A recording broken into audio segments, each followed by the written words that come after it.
We are live. Welcome back, ladies and gentlemen. I am your host, Blake Ruffino. This is Are You Serious Sports? We hope that you guys are making it a good one. We know that we are as well. Huge show in store for you tonight. Man, what a weekend.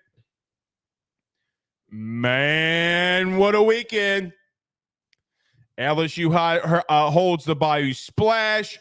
2 offensive linemen commit, and Ori Williams out of San Marcos, Texas, and Joseph Big Hoss Cryer from Manny and Natchitoches Central also commits today. So you get an interior offensive lineman, a tackle from out of state. Now you have 4 offensive linemen that are in this class. Really good job again by Brad Davis. We'll talk a lot of recruiting. I know a lot of people are wanting about some things we're hearing. How did it go? We'll talk about that. We have a lot of the stuff inside the message board, though, inside the forum, ayssnetwork.com. Don't forget to sign up to that, man. A lot of new people signed up this weekend.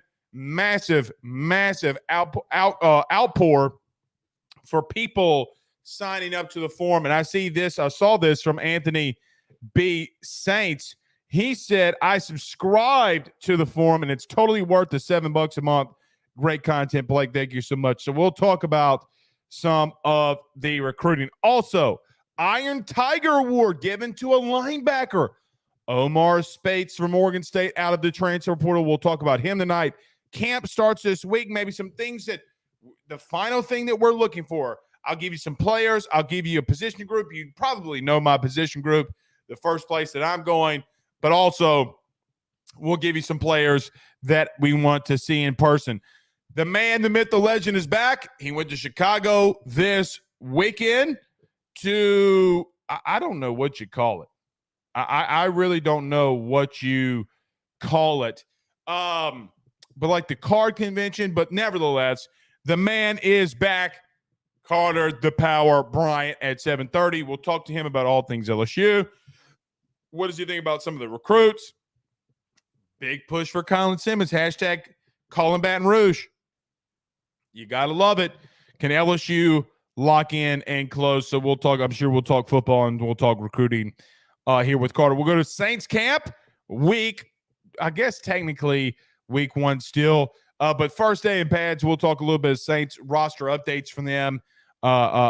Trey Turner, the former LSU offensive lineman, was placed on IR today. So some things we're hearing and seeing out around Saints camp. And guess what? Hey, Zach, guess what? We have football on Thursday. How about that? Guys, we have finally made it. I know that it's preseason. I won't completely be watching in on it, but it'll definitely be on the tube. In the roundup, the show tonight will go around your SEC. So jam-packed show in store for you here tonight. Looking forward to it. Akon and LGZ says, checking in. Love having our guy in here. He said he's out there. I think he said he's like out there in Arizona. It's hotter than the witch's titty, is what they were saying. Chance Babin says, they said it's hotter out there than the stolen car radio. Chance Babin says, how many more O-linemen do you think we take? I don't believe we take any unless we can close it on one. Blake Ivy out of Texas would be the only one that they're really after unless they make some summer evals and want to go get somebody else. But Joseph Big Hoss Cryer mentioned to us that that Brian Kelly and them and Brad Davis think that he could play center. So you add a center into this class. I think that he does not deserve to be rated in the thousands, right? Like, I just really don't think that Joe Cryer deserves being anywhere ranked in the thousands. I think with a massive senior year, he's going to climb up those boards. So I'm looking forward to that. Stan Waters, wait, what? Stan on YouTube says, Blake, will LSU give number 7 to Jaden Daniels or Perkins? I don't think they're giving it to anybody, but I'm just pointing this out. I don't know if it's true or not. Did y'all see in the Colin Baton Rouge video from LSU, they had Greg Brooks wearing number 7? There's a Brooks number 7 jersey in there. Are they sending out hints? I don't know, but I don't think Jane Daniels nor Perk 4 moves to 7. Go Tiger says, I wish the FSU game was in Tallahassee. I kind of agree with that. Marvin Mackey Jr. on Facebook says, we got preseason games coming on TV already. It's true. That's true. Ryan says, hotter than a spoon in a crack house. I said that to my wife earlier, and she had no idea. She had never heard that expression before. So what going to private school will do for you, man. So what going to private school will do for you. We had a crackhead at our hometown. We called him Stickerhead. Stickerhead. Always in them stickers. I don't know. That's why they called him that. King Mo, what's up? He says, what's up, Blake? It's been a while. Good to see you in here, King. Good to see you. C. Trey says, hashtag go Tigers. Good to see you as well. And Shane says, LFG. Yeah, let's go, man. Let's go. Trent on YouTube says, JD5 for Heisman. Yeah, my Ruffino and Joe Show co-host doesn't think he belongs on there. I think he's a Rudy Poo for saying that. God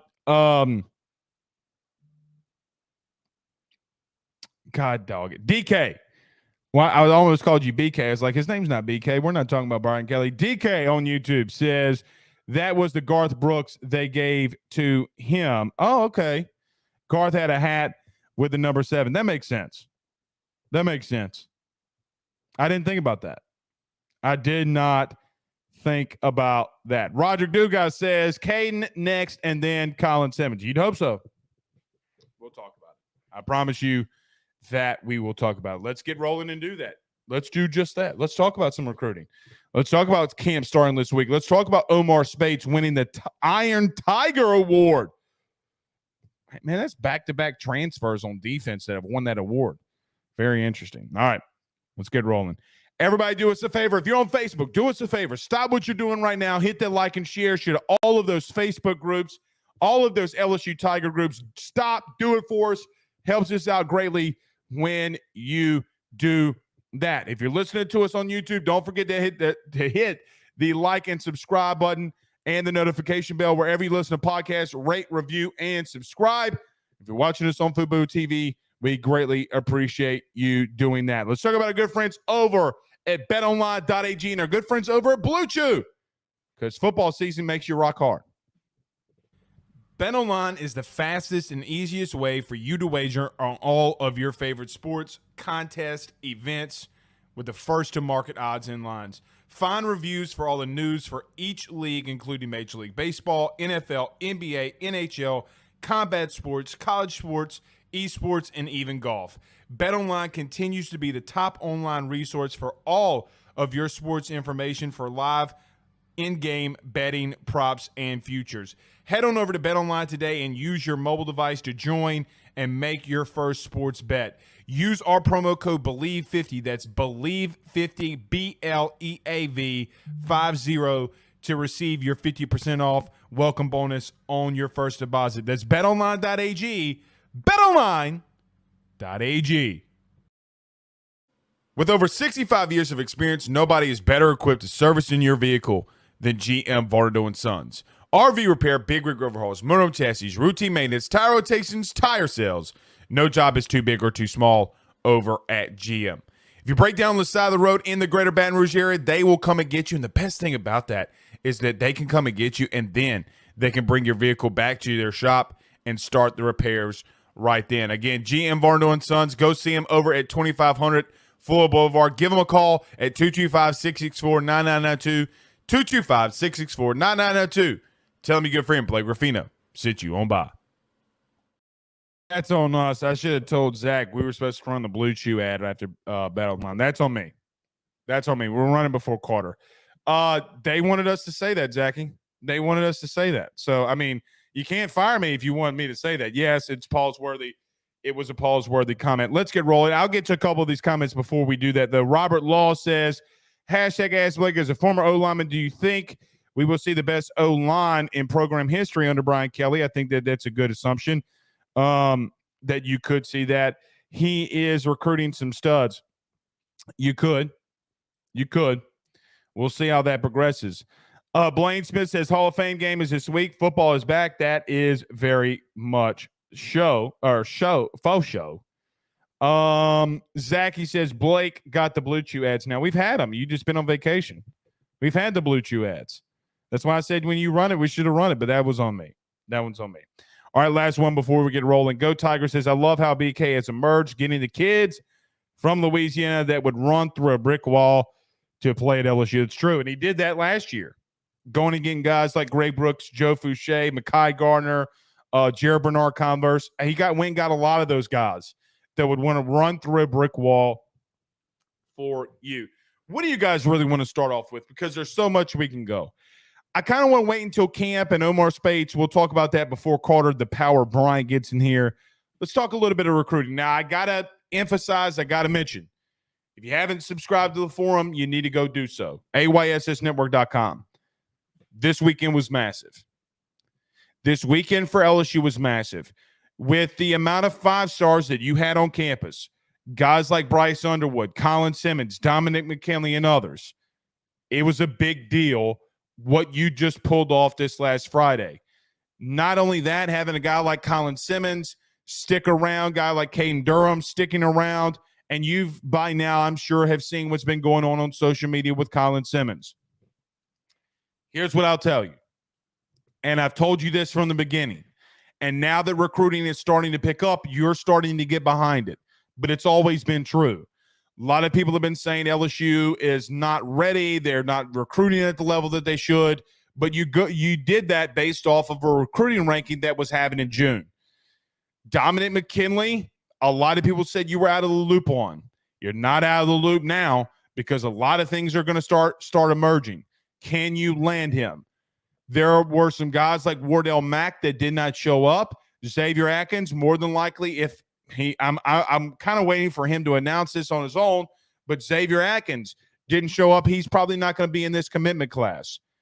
If Wardell Mack wants to go elsewhere, guys, I would trade. If you lose a guy like Wardell Mack, getting a guy like Kai Bates completely replaces that for you.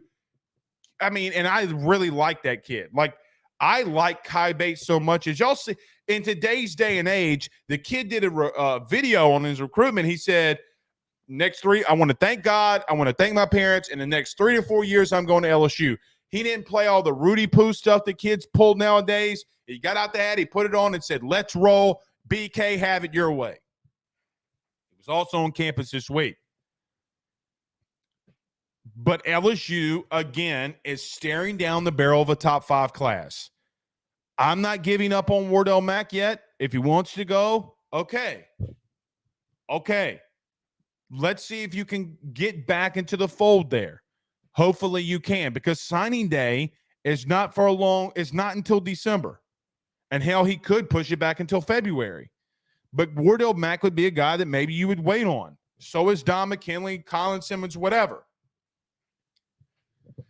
Even if you were to land 3 of the 5 that you're after with Caden Durham and others, guys, you're going to be a top 5 class.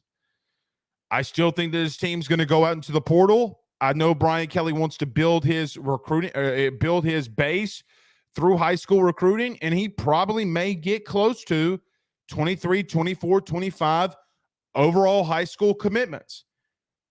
He may just do that. And I still think that he might get 4 or 5 out of the transfer portal, and that's when you know that recruiting has taken a new level. You got to close on some of these guys.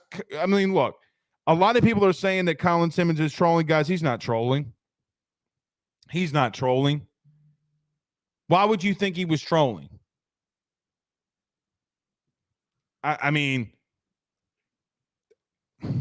I know why you would probably think that, but he's not trolling. And another thing I'll tell you is that everybody's talking about money. I can promise you this.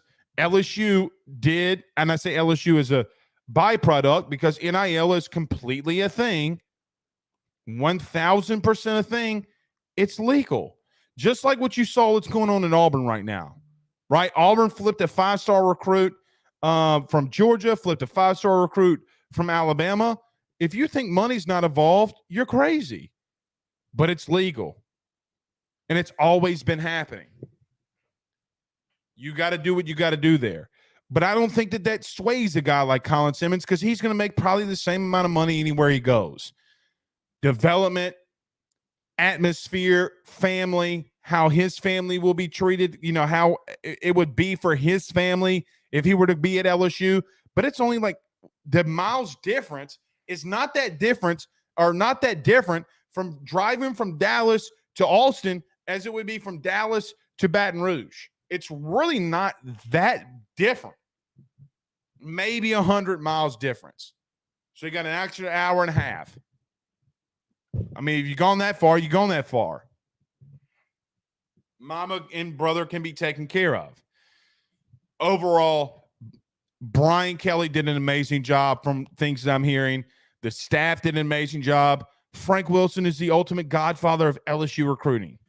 He is the godfather because some of these kids are going to start committing.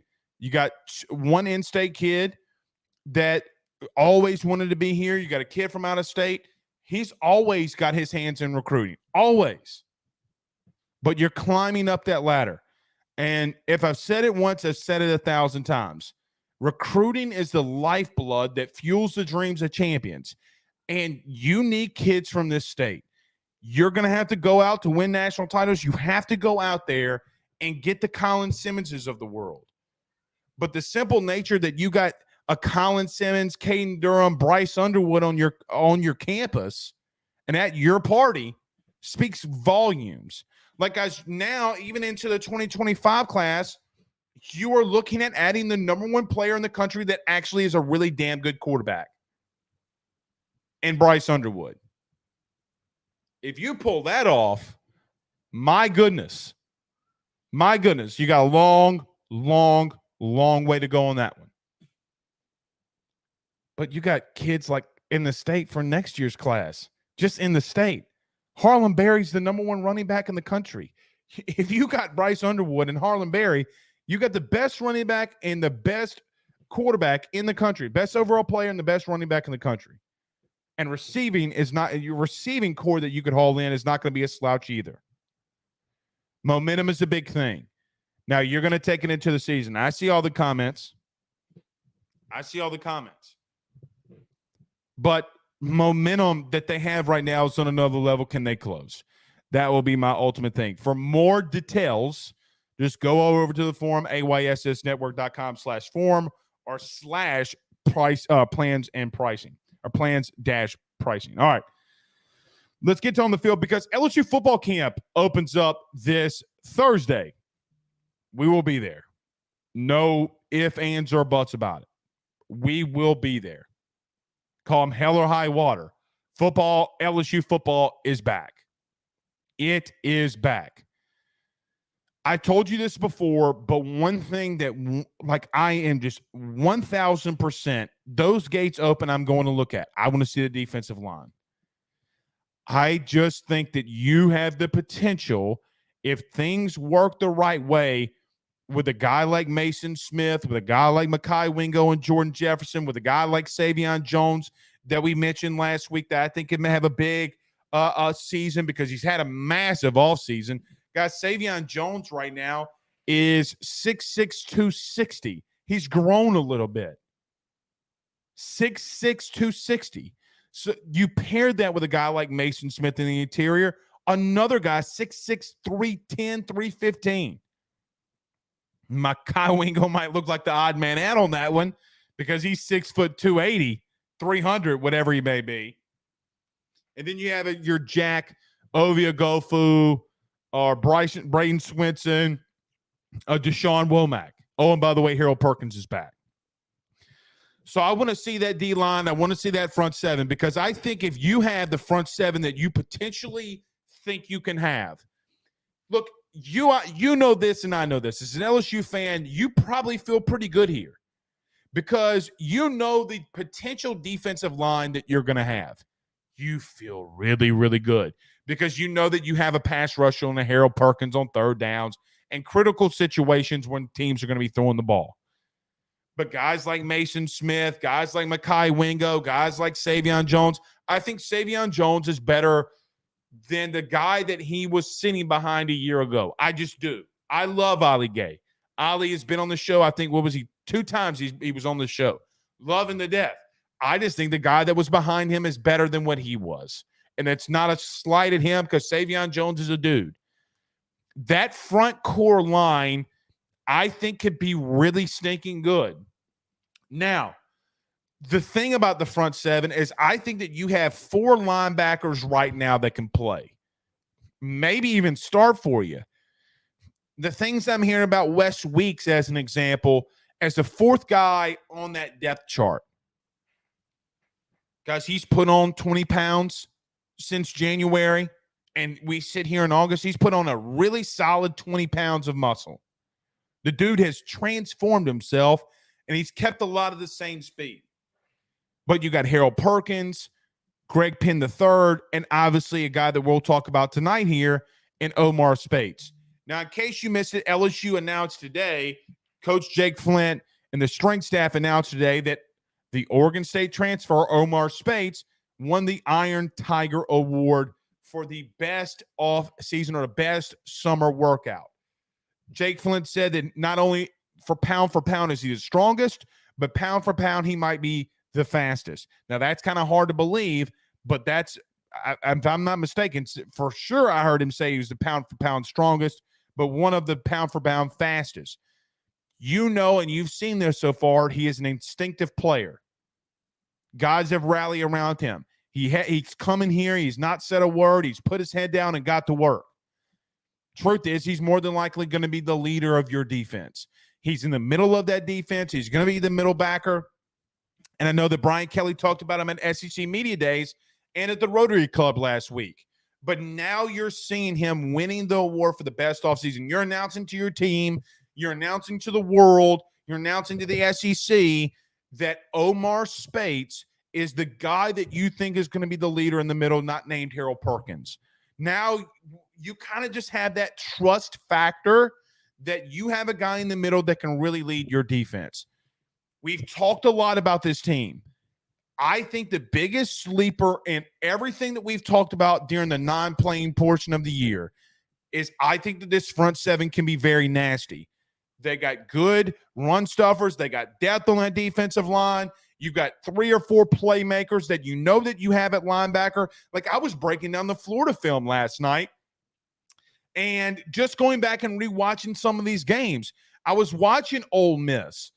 Like, Wes Weeks, for what it's worth, in the times that he played, saved a boatload of touchdowns by running down a receiver at linebacker. You have things there. I don't think the front seven's better than Georgia, but I think it could be the second best front seven in the SEC, if maybe not the country, because you have those pieces and you have the depth now. I don't think there's a better pass rushing guy, a better maybe potential middle linebacker in the country better than Harold Perkins. He's the best defensive player in the country. It's going to come down what you can do at secondary. And I know what you're going to say. Well, Blake, why would you want to go and look at the front seven when those doors open for camp? It's because you're going to really need to lean on them. I know in time that I'm going to see, look, when they open those doors on Thursday, they're going to be going through some situational stuff, maybe even some fake little one-on-ones. I want to see them go one-on-ones when Brian Kelly gives those scrimmages, if he is going to continue to do that. He did that last year. I don't think he would stop now.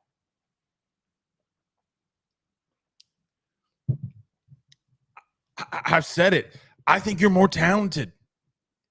I don't think you're more experienced. I don't think you're a better unit. You're definitely more talented in that defensive back room than you've been in a long time, because you have potentially multiple NFL guys. You know, another dude that I'm hearing a lot about this offseason is LaTerrence Welsh. Like, LaTerrence Welsh doing, like, running stride for Chris Hilton. Because Chris Hilton clocked at 24 miles an hour this offseason. 24 miles an hour. That would break an NFL record, just so you know, or close to it. That's elite speed. You have a DB keeping up with him. I got to see it for myself.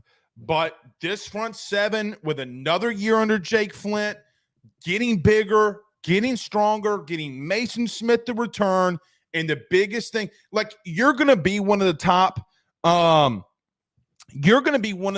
teams on the defensive line. That's not what the front seven is why it's going to propel you to being one of the best. And this isn't a hot take. And this isn't even, you're probably going to, when I say this, you're going to probably be like, well, Blake, duh, like, duh is the depth pieces. Guys, you have 3 or 4 interior defensive linemen that can rotate in and play right now. Jacoby and Guillory, Parrish Shand, can Quincy Wiggins finally give you some rest? I say finally, but he's only been here for a year. God bless it. He's only a redshirted freshman. Can Jordan? I don't know if we mentioned Jordan Jefferson, but Jordan Jefferson. Like now, your defensive line does not have to. Mekhi Wingo does not have to play the most snaps at defensive tackle in the country. The one thing that I've been waiting to talk about the most is we're talking about these individualized pieces, like Perk, Speights, Jones, this dude, that dude, this guy, that guy, but one key piece. If you're going to be the freakish front seven of athletes that you know that you have, you got to get teams off the field on third down. You got better with Iley Gay leaving and Savion Jones entering. I will be real with you. I think you get better with getting Jaquelin Roy out of the rotational piece. I know Carter hates me saying that, but I do believe that you do. I think you got the depth along the defensive line to play. I think you got a Deshaun Womack, Ovie Agofu, dudes that can get after the passer and really stuff the run. This Omar Speights winning the Iron Tiger Award. Your front seven is sneaky one of the best in the country. Well, Blake, what about the back end? I get that. I get it. Savion Jones came into LSU 6'5", 230. Guys, he's 6'6", 260. He's LeBron. He looks like an Adonis. You walk off that D-line walks off the bus, it's a bunch of dudes. Gargantuans. This is Sparta.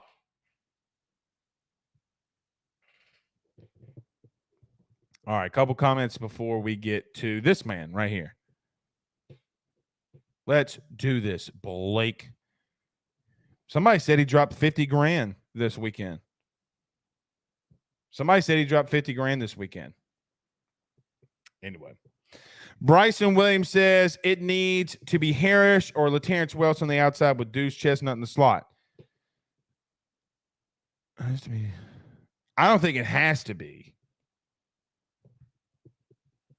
We'll see what Zy Alexander could do, but you know, a guy nobody's talking about right now is J.K. Johnson. You know what I so dumb of me. Did y'all see the SEC network was playing the national championship games? You know, 2019 was on there, 2020 was on there, 21, 22. You know what what's funny is I went back and watched that 2020 Alabama Ohio State game. Bro, if you watch that, go watch Seven Banks. Seven Banks was all over Devonta Smith. And then they took him out for whatever reason. Guys, they took him out and he was like all over him. So, yeah. All right, one more, then we'll get rolling. Brandon Reese says, it'll be something if this defense ends up like 2011. Ooh. Your secondary is going to have to be that's the best secondary probably in the history of football. I mean, well, boy, what about the years that Ed Reed played? Well, I don't know. That secondary was something. All right. Go harder, go home Says, does the media get fall camp access this year? Oh, they always do. They always do. Now, summer scrimmages, I don't know. I think Brian Kelly's going to do it. We'll see. All right. Zach, Blue Chew. You got to run Blue Chew. All right, let's talk about our friends over at Blue Chew. Don't go anywhere. We're back with Carter the Power Bryant next. This episode is brought to you by our good friends over at Blue Chew. Guys, do you remember the days when you were always ready to go? Now you can increase your performance and get that confidence where it matters the most, in the bedroom. Listen up, BlueChew.com. They always say that first impressions are always the most important. What about those lasting ones? They say there's nothing sexier than a man with confidence. Blue Chew gives you that confidence back. Try Blue Chew for free today when you use our promo code SPORTS20 at checkout. Just pay $5 in shipping. That's BlueChew.com, promo code SPORTS20. You will receive that first month free of charge. Visit BlueChew.com for more details and important safety information. And we thank Blue Chew for sponsoring this podcast. We're back. I heard you went to the card convention this weekend and you didn't need to take a Blue Chew because you were rock hard, Paul. Man, when you see some of these cards you thought you would never see, and when you see some game-worn Michael Jordan finals shoes just like straight in front of your face, like you never think you'll see these items in person, Blake. But I showed you the photo of those Jamar Chase cards, and it was you did. Dude, it's insane, man. I got to have that Brian Kelly bag to get some of these Jamar Chase cards, man. Joe Burrow, Justin Jefferson, they were the hottest names there this weekend. It's crazy how big. And here's something that's crazy. All right. I watched a random, 14, 15-year-old kid sell a Justin Jefferson card for $6,000 right in front of my face. How old was he? 14, 15 years old. I watched this kid making money off Jets. I was like, look at you, man. Did you get his parents' contact information? Because if a kid's out there 14, 15 slinging that much dough, I might hire him. Yeah, I know, right? I was like, God, dog, man. I mean, he's gonna be the new AYS over NIL. Yeah, I might put him over the forum, which you're a member of now. Carter the Power Bryant's in the forum. I'm excited, man. I see a bunch of big hosses in there, man. I'm loving that. You did there. You see that? It's right. Well, let's go there since you went there. I told you this off air. Personally, I like Big Hoss. You know what's interesting about him? He's rated in the thousands. Now, I do think, Carter, he's got to get better at pass pro. I think that's an area he's got to get better. My man can move in space for a big guy. That I don't care if he's playing low A, 2A football. That kid can move for a 300-pound human being, and he's nasty. I think this kid's going to climb up the rankings now that Brian Kelly's got a hold of him. I think people are going to be like, well, hell, I mean, Brian Kelly, all he does is develop offensive linemen. I think it's a massive pickup for them. Yeah, the brand name is definitely going to increase his rating, but obviously it comes down to just him personally as a player. And obviously you make the big point right there at Manny, they ran that triple option and it's just run blocking. And obviously, the next step is going to be obviously transitioning to the college level and be a complete offensive lineman. I totally agree with you. Obviously, I believe he's at a new high school this year, and they're going to Nakanu Central. Yep, right, and they throw it a little bit more. So I watched a little bit of their offense. His head coach is there, so they're going to be running the same offense. Oh, okay. So they did. Oh, okay. I didn't know that. So yeah, obviously that's going to make the transition a little bit slower for him as far as pass pro. I don't think so. I don't think so because I think because here's the truth about offensive line play. If he needed work in the running game, I've told you this off air. If an offensive lineman needs more help in the running game, I can't help you. You're gonna have to grow some nuts about you. I mean that's just the truth. Carter, there's only really four things that you do as an offensive lineman in pass pro. You worry about the rip, them getting inside your body. them bull rush. Them. Let me put the camera up to or the mic up to the bull rush where you have to sit back. You got to lower. You got to sit down, or what they call double dip. What we used to call at Southeastern, what they call Baskin Robbins, getting the dips, getting the scoops. Scoop your booty back underneath you, get your base up under you, and really just mirroring human beings. Carter, they want him to play center. Okay, so if they want him to, and I've talked to him, if they want him to play center, get the calls down. That's something completely different. That's mental. He can get that. Physically, he's gonna be all right. I'm telling you. You want me to tell you who he is? You want me to tell you who he is? He's Ethan Posick, a little bit light. Right. Yeah. He's Ethan Posick. So yeah, I think you just got Ethan Posick. That's the comparison I'd give him. Wow. Yeah. Ethan's up there with one of the best centers at LSU, and I think it's him because Carter, he just moves so well to that second level. You can't. I'm telling you, he's the sleeper of this class. Okay, yeah, he does fire off the football low for a big man. I like that first step, man. He explodes. I like it. That's what she said. Right. Also, Ori Williams from Texas. What did you think of the San Marcos product? Committing to LSU as well. My favorite thing is he threw a touchdown pass. That is by far. I saw your video on that. So great. I loved it. Who's the guy from the Chiefs? Was it the Chiefs? Was it Chris Jones that threw a touchdown pass for somebody?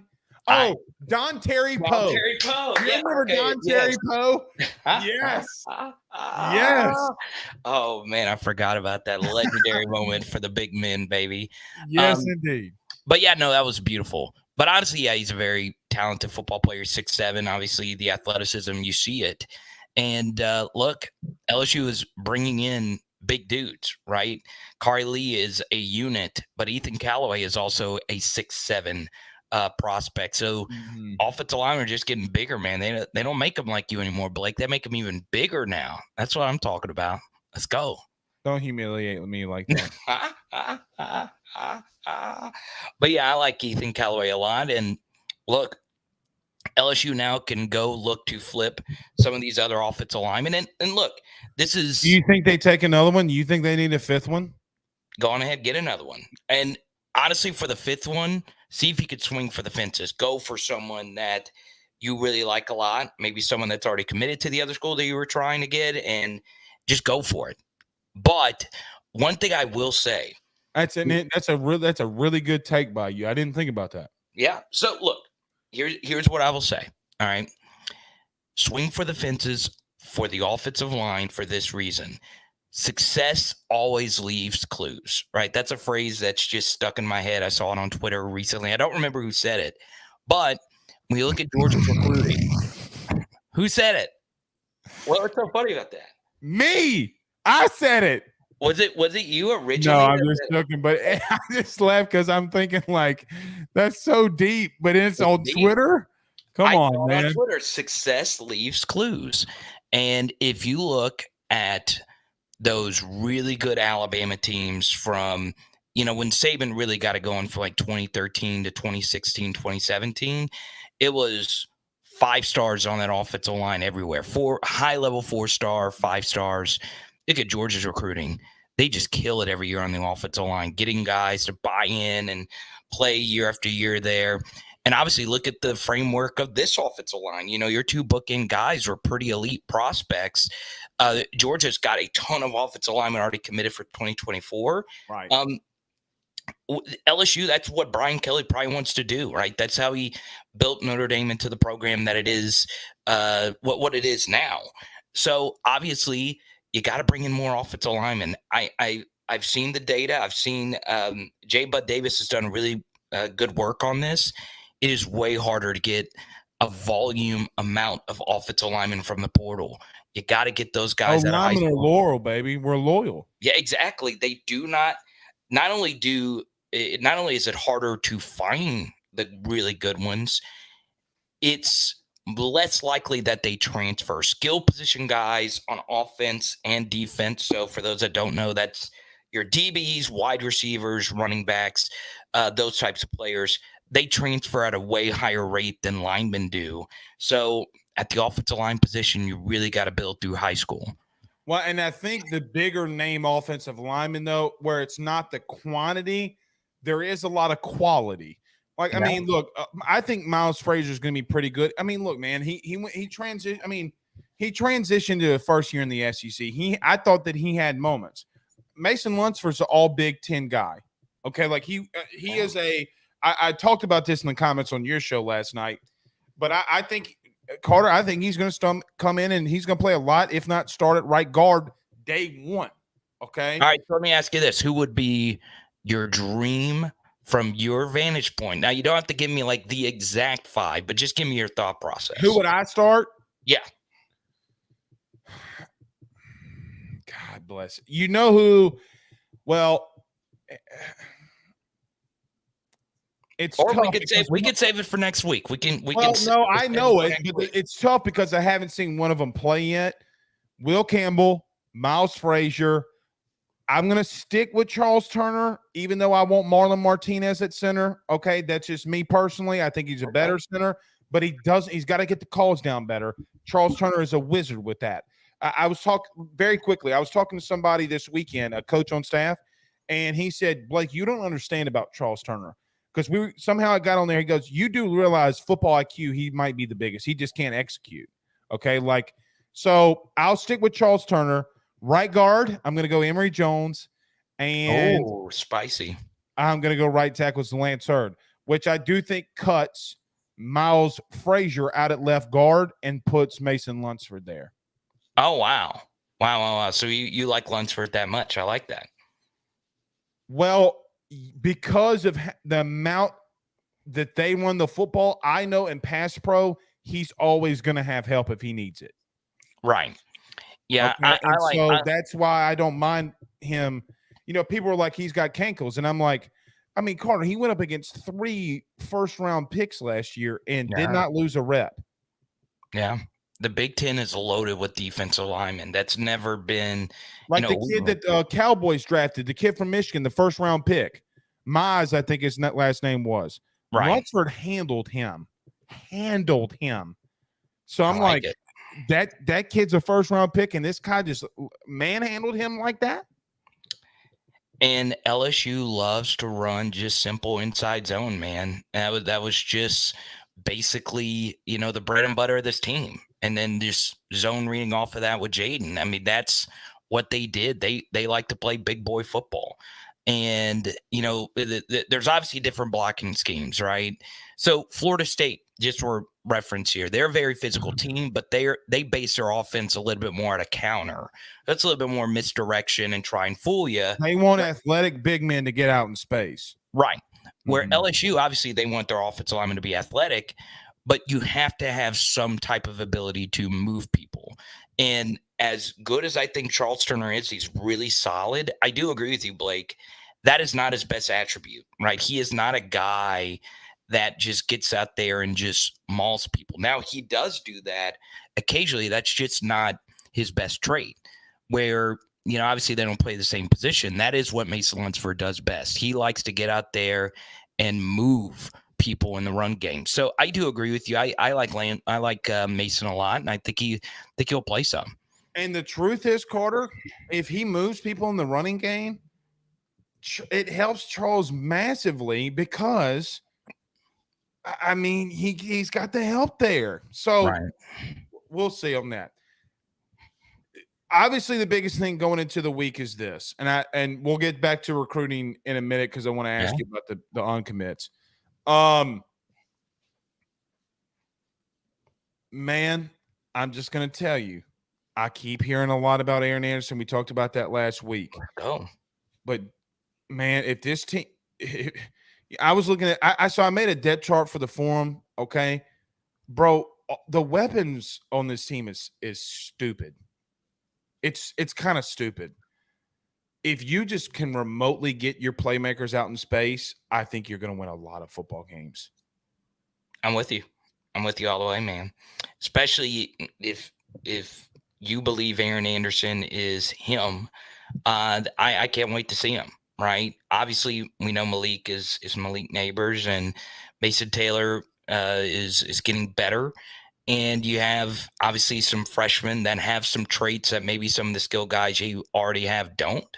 In particular, Kamarion Pimpton and Caleb Jackson. Yeah, this is a very deep, deep, deep unit. And if you're one of those players that just happens to be watching this stream, guess what? Outside of Malik Neighbors and maybe Brian Thomas Jr. and obviously Mason Taylor, there's still some targets out there that you could go out there and win. Now, Kyron Lacey is likely going to get them early on. And Kyron obviously has proven himself all spring. He has proven himself in the spring game. But now if he could transition that to the field, watch out. One thing I think, Blake, that I really want to see is a little bit more Malik out of the slot next year, especially if Kyron can play on the outside, and obviously we know BTJ can. I think Malik would eat a lot in the slot. So where do you put Aaron Anderson if that happens? Well, he could play the slot as well, right? If you want to keep Malik out wide and put Kyron Lacey into the game. But also, I think you need to do some type of bunch to get him out there. Right. Like I think they're going to do some bunch to get them both in that mix. Yeah, and look, one thing I really like about Malik Neighbors is, and this same thing is true with Brian Thomas Jr., I like how they run routes that gets other people open. They do a good job when the ball is not supposed to go to them, and they do a good job selling their routes and helping other people generate space. So as long as that room remains unselfish, obviously there's going to be some games where this guy's going to have a big game or that guy's going to have a big game. If they remain unselfish and Jaden makes his strides that we think he can as a passer, they all should have more productive seasons. Could you make the argument that LSU has the second best front seven in the SEC? Yeah, defensively, absolutely. Nationally, you can definitely make that case as well. In particular, the starting linebackers for LSU probably is Omar Speights, dog. Like I mean, Carter. What? Did we just get a dog? Yeah, I was really happy for him. Obviously, you got a good linebacker that once rocked orange hair. He used to rock an all orange do at Oregon I heard State. he tried to make it blonde like Odell, but then it went orange. Right, I like that. Color match all day. I think he's good. I really do. Obviously, he's good out in space, and anybody can look good if Harold Perkins is on your defense as well, and vice versa. Perk's going to, benefit from playing next to somebody that has 4 years of starters experience at a position that you quite didn't play last season. So really, he can make all the calls, Carter. He can take so much pressure off of Harold Perkins by making the calls. Right, and a guy you're really high on, Blake, is Greg Penn. Obviously taking another step next season. I'm really hoping to see that. And look, Greg Penn's a guy who's only done all the right things for this team. So it's very, very, very interesting. I kind of want to answer this. Who is it? That's a former LSU QB, man. Should I'm not gonna put him on. Who is it? It's Andre Sale. Oh. Yeah, Sale, man. The boy balled out in the indoor football league, and I'm proud of him. No, I'm telling you, that wasn't a joke. I mean, how many? I know. I saw you. I saw you tweet that. You were like, "My man, Andre Sale's bail." Not Andre Sale, man. Sale is my guy. The fact that of all names that I thought would be brought up on the show today, I did not believe it was going to be Andre Sale. Man, he's my bro, man. I freaking loved watching him play. It gave me some football to watch this off season. Now, to be fair, I probably wouldn't be watching indoor football if a friend wasn't playing, but he went out there and lit it up. So really excited for him and his future. And hopefully, he's able to find another opportunity next year, if not with the team that he's currently with. It's interesting getting back to this front seven. Carter, I said this earlier. It's not the frontline dudes that I think would win you the best front seven award. I think it's those guys behind them. Right. It's Parrish Shand, it's Jacobian Guillory, It's Jordan Jefferson. It's Jalen Lee. I mean, dude, they got depth. They got stupid depth.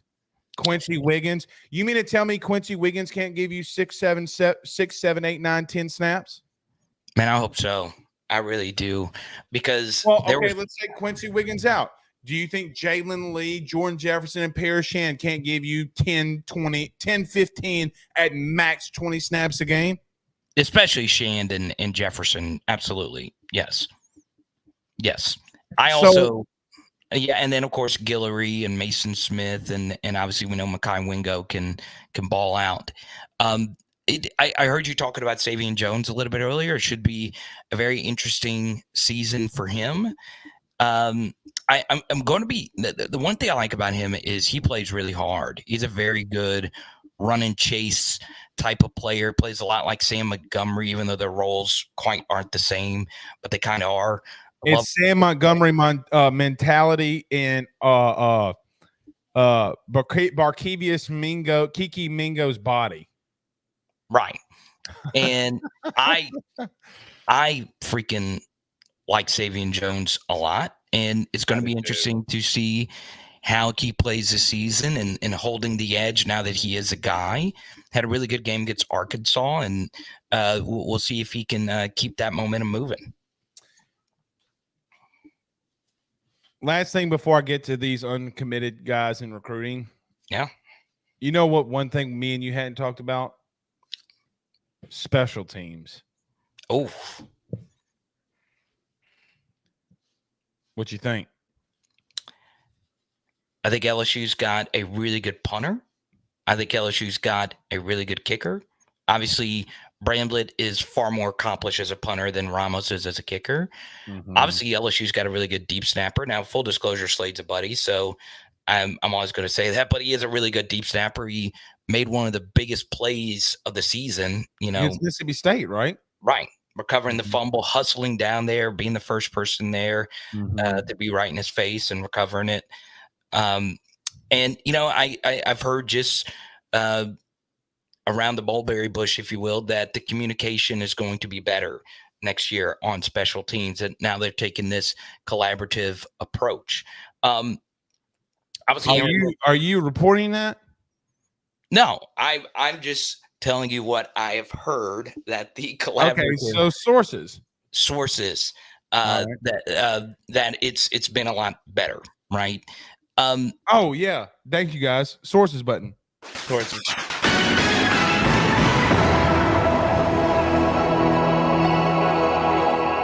Okay, Carter just broke some news. But here's the thing, I've never seen a spring game performance sour somebody quite like it's done Ramos, right? I have never seen it because Ramos was really freaking good last year. He was 10 of 14. Obviously, missing a field goal versus Florida State when you had no time to kick. Nobody's making those kicks, right? And then obviously, he missed some, but he had that huge kick versus Florida. Yeah, to put you up 10. Yeah, look, I'm going to defend that special teams unit for a lot of different reasons.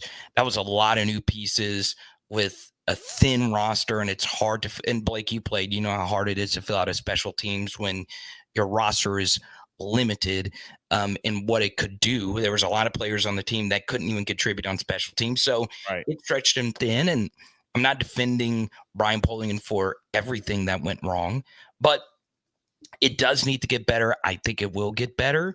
I will say personally, though, Blake, I would have seriously thought just getting a special teams coach that only did special teams, but I understood the logic of looking at it from a collaborative approach. I just think everybody just wants to see that unit be cleaner and that unit not just outright cost you games, not really give you a chance to win games. And we can objectively say that the Florida State and the Tennessee games really put us behind the 8 ball in that area. Jack Besh had such a bad year last year. Yeah, it's in particular on special teams.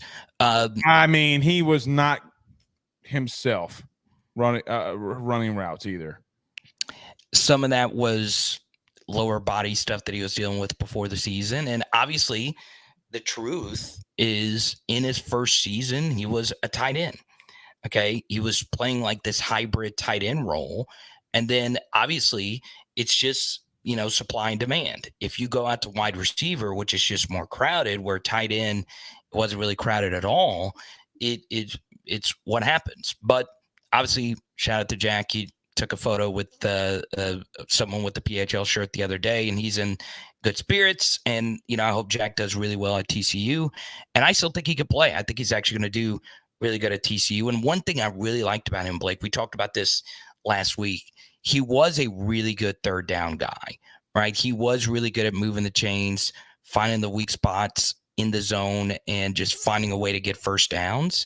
Hopefully LSU could do this same thing, because last year they kind of had Kayshawn as that Jack Besh slot role on third down. And yes, could Jayden have thrown the ball a little bit better to Kayshawn on some of these third downs that we weren't able to convert? Yes, he could have. But Kayshawn still should have caught those balls and at least moved the chain. So, and at least give your quarterback some confidence to make a tough throw. Right. He's just not kind of like, hey, man, I really got to try to put it here. And you know what else is interesting about Kayshawn? Can I tell you something that everybody's going to rip on me for? Let's hear it. You know why? Let me tell you something I heard. Kayshawn ran tougher or faster and harder in games than he did in practice, and a lot of these timing routes it killed Jayden on. Yeah, you could just see it. You could just see it. And Carter, they got into arguments about, hey man, you got to run the same way in practice that you run in the game, especially at the slot. Especially at the slot for timing. Right. And so I do find it interesting. Carter, why was Jayden Daniels 27% more accurate to Malik Neighbors in the slot than Kayshawn Boutte? It's because Kayshawn is that's just not his game, right? Well, and he did not do what he was supposed to do. Yeah, no, I'm with you. And we just did a 30-minute third down deep dive. We put Matt Flynn and Joe Burrow clips in it. Go check it out if you want to. It's on my page or whatever. Mm-hmm. And you would see some of these third down conversions that LSU would barely miss. And it was a lot of the same kind of misses where it would just be a little bit off. And while Jayden needs, obviously, to take a next step as a passer, you can kind of see that he never really quite got comfortable with the slot receiver, right? And I'm just bringing this up just for the sake of it. Jayden has always had really good relationships with his wide receivers, right? Something I've just learned, through sources, if you will. Jayden is still really, really close to Brandon Ayuk, right? They are still tight, thick as thieves, right? And they only played, that 1 year. Ayuk went to the NFL, and obviously they're still friends. Like, all the receivers like Jayden, right? They do. And one narrative that I just see out there is because Jayden doesn't throw the ball a gazillion times a game, receivers hate playing with him. Yeah. It's just not true. It's not. Well, you saw Ayuk went out there with Jayden when he was out there working out in California with Bryce Young and CJ Stroud. You know who the receiver was? Brandon Ayuk. Yeah. Right. The receivers like him. Like, right. Now they might feel that way privately, but I've just, trust me, I'm not the big source guy. I'm not, but it's just true. Receivers like him personally. Right. He's easy to work with. He's easy to get along. You want him to lead your locker room, and all those intangible things are true about Jayden. And hopefully that translates to a big championship year this year. Logan just asked this, so I kind of want to transition to this. Yeah. Or he kind of asked a question about this. He didn't really fully ask, but what's your thoughts on this Colin Simmons thing?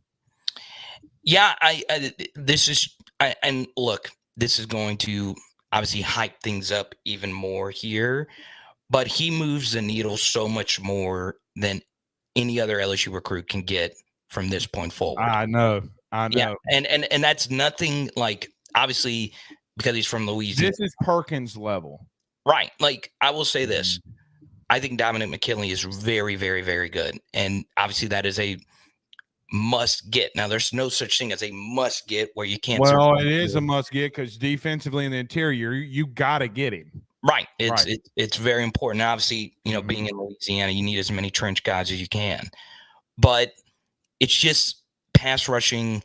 It just moves the needle. It really, really, really does. And there's not many people that bend and move like that guy. It's rare. And he is a true game-changing difference maker. Now, this is where it gets a little tough if you're an LSU fan. No matter what Colin Simmons decides to do over the next few weeks or in the next few months, every team knows how good Colin Simmons is.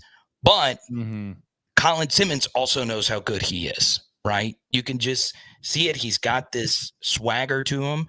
He knows that he is going to change a lot of different teams' trajectories if he decides to go to that school. So, I mean, it's down to Texas and LSU. Let's call it what it is. Yeah, I feel that way too. And it really is that big of a deal. I just got to be real with everybody watching here. Harold Perkins, it's going to be tough for me to ever see anybody better than that guy. But Colin Simmons is just so freaking good at football. And, Brian Kelly broke down what a good pass rusher does to protections when he was talking about Mason Smith. But, if you can get that off the edge, especially, with Perk, this next year is going to be his last year. This is just something you just have to land. Could you imagine Colin Simmons, Deshaun Womack, and Harold Perkins on the field at the same time? It'll be filthy. It'll be absolutely filthy. Now, I want everyone to take this from the bottom of my heart. That's not me saying that Kalaj Cobbins won't turn out to be really good, because I think he will. Right? Destrehan boys are built different. We all know this. And he obviously plays a very similar position to Colin Simmons. So it's not the absolute doomsday scenario if LSU can't find a way to land him. But I just think Colin Simmons is so freaking good. And it would be very hard for me to not envision him at least being a future first 3-round draft pick. He is really that good. And LSU did a really good job, obviously, put in the full court press. We'll see what Caden Durham does, and we'll see how everything else plays out. But people, he's a real deal. That's all there is to it. My buddy. Camp starts this week, dude. You fired up? Right here in my heart. I'm ready, baby. It feels like so goddamn long. Oh, dude, football is, and it's harder for me because you're so much better at baseball than I am. And I'm so glad LSU baseball was just great this year. But, man, I'm so excited to see Jaden, baby. Let's go, Jaden. I'm so pumped up. Good to see you, man. Oh, yeah, one more thing. I want to shout out D-Pain. D-Pain. He bought some shirts from you, didn't he? No, even better. He drove to come meet me at the Chicago convention this weekend. So shout out to you, D-Pain.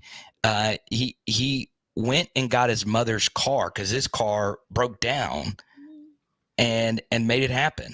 So I really appreciate you, man. See you next week, Carter.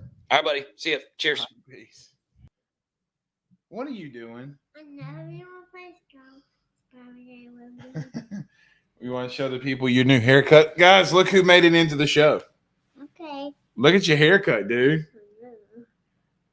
Look pretty.